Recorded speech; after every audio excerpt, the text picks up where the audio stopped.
Olá pessoal, tudo bem?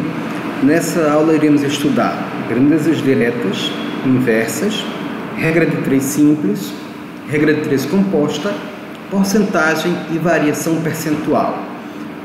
Essa imagem do carrinho já vai ser explicada para vocês. Então, o que são grandezas diretamente proporcionais? São grandezas em que ambas aumentam ou ambas diminuem. Por exemplo, quando você vai comprar feijão, quanto mais quilos de feijão você comprar, mais você paga. Quanto menos quilos de feijão você comprar, menos você paga. Então isso representa uma grandeza diretamente proporcional. E a divisão entre duas grandezas proporcionais vai ser sempre constante, isso é, vai dar o mesmo resultado. Dá uma olhada nesse exemplo. O carrinho se deslocando, ele tem uma certa velocidade. E o que é a velocidade em física? A velocidade é o espaço dividido pelo tempo, não é isso? Então, acho que tem uma divisão, essa divisão sendo constante, nós podemos dizer que espaço e tempo são diretamente proporcionais. Ou seja, para uma mesma velocidade, quanto maior a distância, mais tempo eu preciso para percorrê-la. Dê uma olhadinha nessa tabela. Se o espaço é de 120 km e eu tenho 2 horas, eu vou fazer uma velocidade de 60 km por hora. Veja que 120 dividido por 2 é 60. 180 km, 3 horas. 180 por 3, 60. 60 km, 1 hora. 60 dividido por 1, 60 km. Então, perceba que a divisão é constante. Essas grandezas, espaço e tempo, são diretamente proporcionais. E observe, quando o espaço aumentou de 120 para 180, o tempo também aumentou de 2 para 3 horas. Quando o espaço diminuiu de 180 para 60, o tempo também diminuiu de 3 horas para 1 hora, que é o que temos aqui. Ambas aumentam ou diminuem e, além disso, a divisão é constante. Vamos dar uma olhada agora em grandezas inversamente proporcional ou grandezas inversas. Olha, se uma aumenta, a outra diminui. Se uma diminui, a outra aumenta, sempre nesse sobe e desce. E a divisão não é mais constante. Quem é constante agora é a multiplicação. Dá uma olhada nessa ideia. O espaço, na física, para se calcular o espaço que um móvel percorre, você multiplica a velocidade pelo tempo. Então vamos verificar novamente a tabela. Com a velocidade de 60 km por hora, em 4 horas eu vou andar 240 km. 40 km por hora, em 6 horas, 240 km. 80 km por hora é a minha velocidade, em 3 horas eu vou percorrer 240 km também.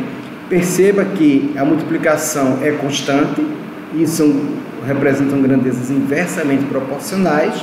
Além do mais, quando aqui diminuiu de 60 para 40, o tempo aumentou de 4 para 6. Quando a velocidade diminuiu de 40, aumentou de 40 para 80, o tempo diminuiu de 6 para 3. Então, sempre as grandezas inversamente proporcionais vão ter esse aumento e diminuição, tá ok?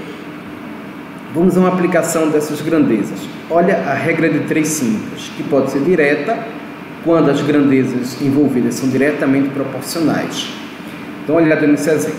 Paguei R$ 25,50 por 3 kg de peixe. Quanto irei pagar se comprar 8 kg do mesmo peixe? Observe que eu tenho duas grandezas, quilo, grama, peixe. 3 kg, R$ 25,50, 8 kg, eu não sei quanto custa. Perceba que não me interessam os valores, me interessa a relação entre as grandezas. Eu posso colocar uma setinha para cima, sempre na grandeza que tem a variável, e vou analisar a outra. Se for direta, eu boto a setinha também para cima.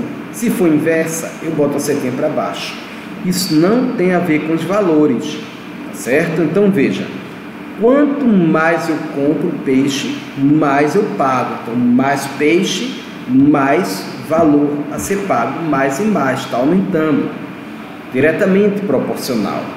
Veja que se eu pensasse o contrário, quanto menos peixe eu compro, menos eu pago. Menos e menos está diminuindo. as duas estariam diminuindo. Então elas são diretamente proporcionais, independente do valor. É a relação entre as grandezas, tá ok? Então, fazendo aqui a proporção, 13 está para 8, assim como 25,50 está para x.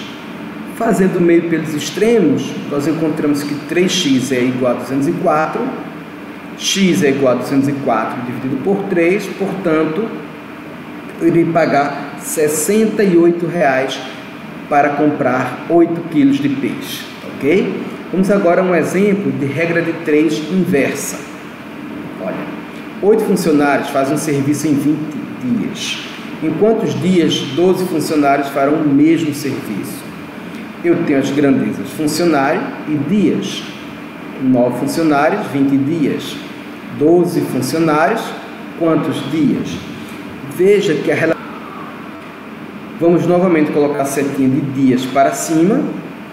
Ora, quanto mais funcionários eu tenho, menos tempo eu preciso do trabalho, para fazer o trabalho. Quanto menos funcionários eu tenho, mais tempo eu preciso. Então veja que as palavras mais e menos é que aparecem na minha pergunta. Portanto, elas são inversamente proporcionais. E aí, o que é que eu faço com essa grandeza 9 sobre 12? Eu inverto. Fica 12 sobre 9. Veja que eu não mexi na variável. Continua 20 sobre x. Eu mexo na outra variável, tá ok? Fica mais fácil entender assim. Bom, 12x é igual a 9 vezes 20, né? Proporção. 12x igual a 180, x igual a 180 dividido por 12, 15 dias. Então, quando eu aumentar o número de funcionários para 12, vai diminuir o número de dias que eu vou precisar para realizar o trabalho, vai diminuir para 15. São grandezas inversamente proporcionais, ok? Bom, e essa regra de 3 composta, por que composta? Porque ela tem mais de 2 grandezas para serem analisadas, 3, 4, várias grandezas. Observe que eu tenho operários, não é?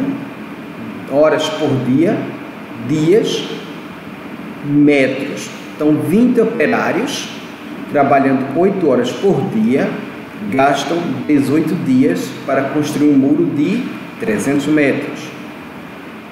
Então, agora eu tenho 16 operários, 9 horas por dia estou trabalhando.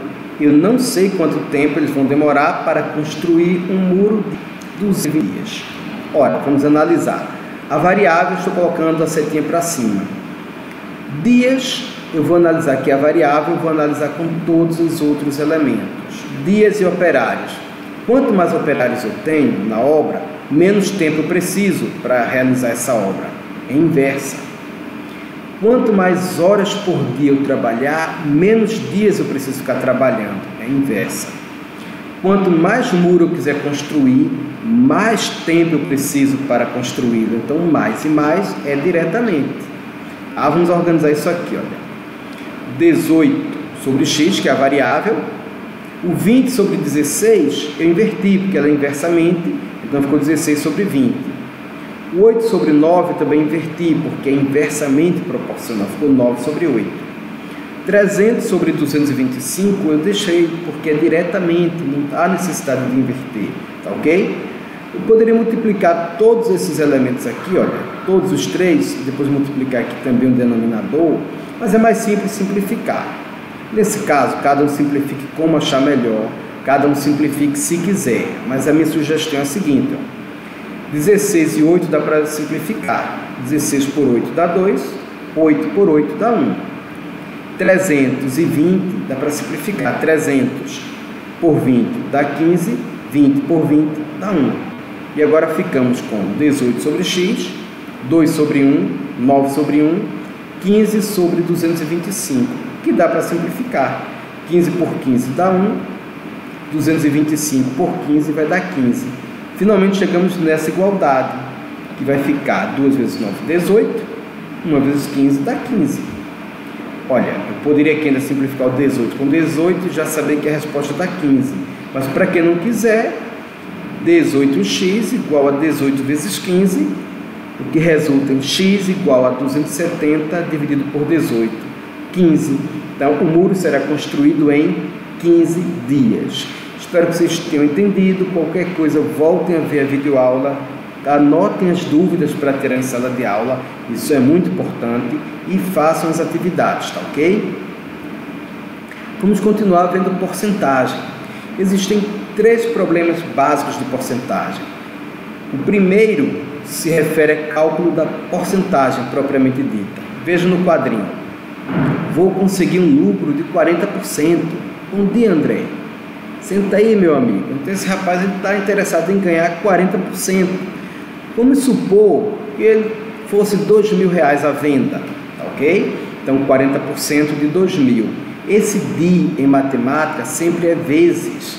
Então, 40% é 40 sobre 100 vezes 2.000, que vai dar, ora, 2.000 vezes 40, 80.000 dividido por 100, simplificando, 800.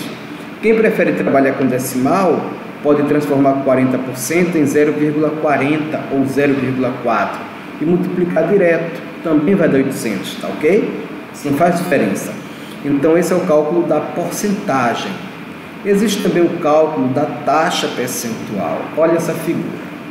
Temos aqui 5 pessoas, 3 mulheres e 2 homens. E eu quero saber qual a taxa percentual de mulheres nessa figura. Eu tenho 3 mulheres do total de 5. Então, 3 sobre 5, ou seja, a parte que eu quero calcular, dividido pelo todo, vezes 100, porque é porcentagem.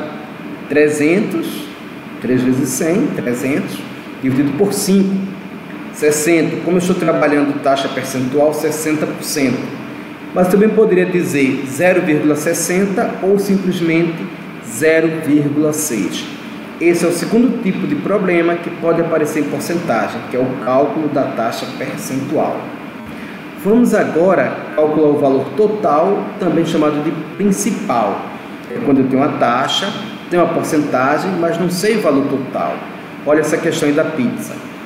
Quando você divide uma pizza em 8 fatias, cada fatia representa 12,5% da pizza, ok? Então, se essa fatia custa R$6, quanto vai custar a pizza toda? Bem, tem várias maneiras de resolver, mas eu quero usar regra de 3, ok? Cada um faça como se sentir mais à vontade. Temos aí pizza e preço. Toda regra de 3 feita a partir de porcentagem, ela é direta, não precisa analisar. 12,5% são R$6, 100%, que é a pizza inteira, custa quanto? Ok? Regra de 3 é direta, meio pelos extremos, 12,5x é igual a 600, 600 dividido por 12,5, R$48 o preço da pizza inteira, tá ok? Olhe que eu também poderia fazer essa questão por fração. 1/8 custa 6, uma pizza inteira custa X. Fica a seu critério, tá ok? Bom, pessoal, um elemento bem importante que não se fala muito é a questão da variação percentual. Dá uma olhada nessa imagem. O gás de cozinha aumentou 10% no mês passado e vai aumentar 10% esse mês, de novo. Então, ele aumentou 20% em 2 meses? Ora, veja que esse segundo cidadão ele não sabe matemática, porque 2 aumentos consecutivos de 10% não dá 20%. Isso é juros compostos, é juros em cima de juros. Variação percentual é isso. E é assim que o cartão de crédito cobra juros, sempre em cima do valor atualizado. Vamos ver como resolver isso? Olha, primeiro você pode sempre supor que o valor inicial é 100 para facilitar seu cálculo, tá ok? Então, 10% de 100, quem quiser colocar 0,1 no lugar de 10% também pode. 10% de 100 vai dar 10, tá ok? Então, o novo valor vai ser 100 mais 10, então ele passou a ser R$110. 10% de novo de aumento. Vai ser agora, 10% agora são R$11, não é mais 10.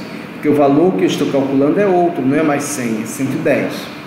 Então o valor final ficou 110 mais 11, R$121. Nós sabemos que variação é valor final menos valor inicial, como na física, ok? Então, 121 menos 100, 21%. Estamos trabalhando com taxa percentual. Por isso que eu disse, utilize o valor inicial como sendo 100 em qualquer problema, que você consegue a taxa percentual muito facilmente, tá ok? Essa é uma maneira de abordar o problema. Em sala, teremos outras formas de resolver o problema. Então, o aumento não foi de 20%, foi de 21%. Tá ok, pessoal? Então, essa foi nossa aula de regra de 3 e porcentagem. Anotem as dúvidas, estudem e até a próxima.